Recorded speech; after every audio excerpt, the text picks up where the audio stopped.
un point sur ce qu'on a désormais appelé l'affaire Depardieu. Pourquoi ? Parce qu'on pourrait dire que c'est une énième tribune sur cette affaire. On pourrait dire que le texte publié hier matin dans Libé en remet une couche dans l'idée de devoir se positionner pour ou contre. Ça n'est pas du tout le cas. Bonjour Julia Foyce, merci d'être avec nous. Alors, vous n'avez pas signé cette tribune, mais vous avez aidé à sa rédaction, c'est bien ça ?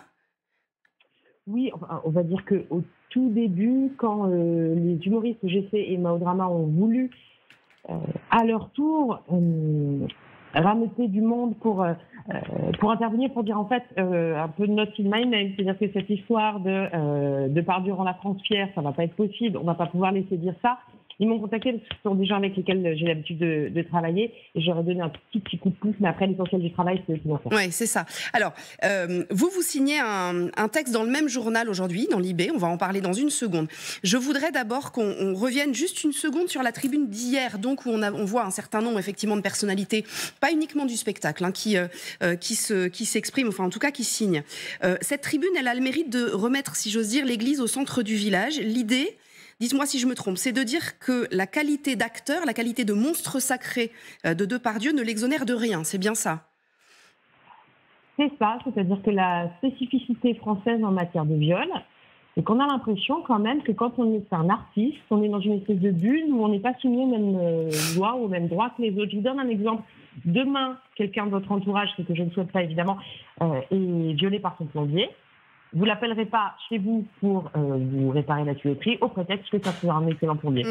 Et même si la justice ne l'a pas encore jugé. Vous direz, attention, principe de précaution, je vais attendre de voir quand même. Et en fait, les artistes en France sont les seuls à bénéficier d'une forme d'impunité. Alors, en France, compte tenu des résultats de la justice, avec 0,6% de condamnation aux assises, on peut quand même dire qu'on viole peinard, hein, et à tous les étages de la société. Maintenant, c'est vrai que grâce à leur notoriété, grâce à leur puissance, les artistes, et grâce à l'aura de l'artiste maudit, qui est une image qu'on cultive en France depuis des siècles maintenant, ils bénéficient d'une deuxième couche d'impunité, si je puis dire. Alors, et ce que cette tribune dit, c'est que la nouvelle génération, et d'ailleurs, il n'y a pas que la nouvelle génération, on va dire que principalement, elle ne veut plus de ce système-là. Alors justement, quand je dis ça ne l'exonère de rien, on a bien compris et ça paraît assez évident. En revanche, est-ce que ça doit aggraver son cas, le fait d'être un monstre sacré, ou est-ce qu'il doit rester injusticiable comme un autre ?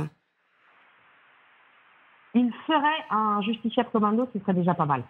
On ne lui demande pas plus, pas moins. Il ne faut juste pas oublier que c'est un homme. Le fait de dire monstre sacré, il y a deux problèmes dans ces deux mots. Le côté sacré le rend intouchable, personne n'est sacré. On vit dans un état laïque. Personne n'est sacré, et les violeurs ne sont pas des monstres. On aura vraiment avancé quand on aura compris que celui qui viole, c'est notre voisin de palier, c'est notre père, c'est notre frère, c'est notre fils, c'est quelqu'un qu'on connaît. Il n'a rien d'extraordinaire, et c'est ça le plus terrible, c'est qu'il est dans l'ordinaire du mal, en fait. Ces violences-là, elles sont systémiques. On n'a pas besoin de monter dans les plus hautes sphères de la société pour qu'elles aient lieu, et pour info, une fois toutes les 7 minutes. Donc non, ils ne sont ni des monstres, ni encore moins sacrés. Oui, ce que vous expliquez dans le texte que vous publiez aujourd'hui dans Libé, et on va y venir, c'est qu'il n'est pas un monstre, il est un homme comme un autre. Vous dites que affirmer qu'il y ait de grandes chances que Depardieu soit coupable, ça n'est pas une négation de la présomption d'innocence, mais que c'est une opinion que vous avez le droit d'exprimer. Oui, c'est-à-dire que, alors, il y a quand même un certain nombre de faits que je rappelle avant, et c'est vrai que dans ces affaires-là, on perd très vite pied et on en oublie les faits. Les faits, c'est quoi ? C'est que, par exemple, 2 à 8% seulement des femmes qui portent plainte mentent. 8% encore quand on tient compte des classements sans suite. Hein, mais on va dire que 9 fois sur 10, les plaignantes disent la vérité. Il se produit un viol toutes les 7 minutes. Et ce, depuis la nuit des temps, on sait qu'on viole absolument à tous les étages de la société. Gérard Depardieu a été mis en examen une fois pour viol. Il y a 2 autres plaintes pour viol et agression sexuelle. Et il y a 13 femmes qui l'accusent de comportement inapproprié, selon la formule consacrée, mais on va dire des agressions ou du harcèlement sexuel. À partir de là, ce que je dis, c'est que l'hypothèse qu'il est violé est vraisemblable. Et ça, j'ai le droit de le penser, évidemment. Alors, c'est vrai que quand on vous lit... Ce qu'on comprend, pardonnez-moi Julia Foyce, quand on vous lit, ce qu'on comprend, c'est qu'en gros, on se gargarise de la présomption d'innocence, qui est une valeur qui est très importante dans notre démocratie, évidemment, et que vous ne remettez pas du tout en cause dans votre texte, mais qu'on ne s'arrête pas une seconde à la présomption de crédibilité des victimes. Exactement. Quel serait exactement l'intérêt pour une femme de dire qu'elle a été violée alors que ça n'est pas le cas ? Je veux dire, elle va dépenser des milliers d'euros pour, à l'arrivée, selon toute vraisemblance, voir celui qui l'a violée, soit pas inquiété du tout par la justice parce qu'il y aura un classement sans suite dans les 3/4 des cas, soit acquitté devant une cour d'assises. Quel est l'intérêt dans ce cas de dépenser autant d'argent et autant d'énergie? En sachant bien sûr, et ça on peut le voir tous les jours, qu'une femme qui dit j'ai été violée, tout de suite, on la soupçonne de mentir, on la soupçonne d'être co-responsable de ce qui lui est arrivé et à aucun moment on ne va la plaindre. Quel est l'intérêt? Il n'y en a pas. Autre question pour vous. Est-ce que le problème n'est pas dans cette affaire? Parce que c'est vrai que je disais tout à l'heure, on pourrait dire que c'est une énième tribune. Elles sont utiles, ces tribunes. Est-ce que le problème dans cette affaire, c'est pas d'être sommé d'avoir une opinion, non pas sur la parole des victimes, hein, mais sur la culpabilité ou non de Gérard Depardieu avant que la justice ne se soit prononcée? Il faut distinguer deux choses. Que la justice ait à trancher, oui, encore qu'il faut quand même avoir en tête que, encore une fois, je le répète, un 99 fois sur 100, ils en sortent libres.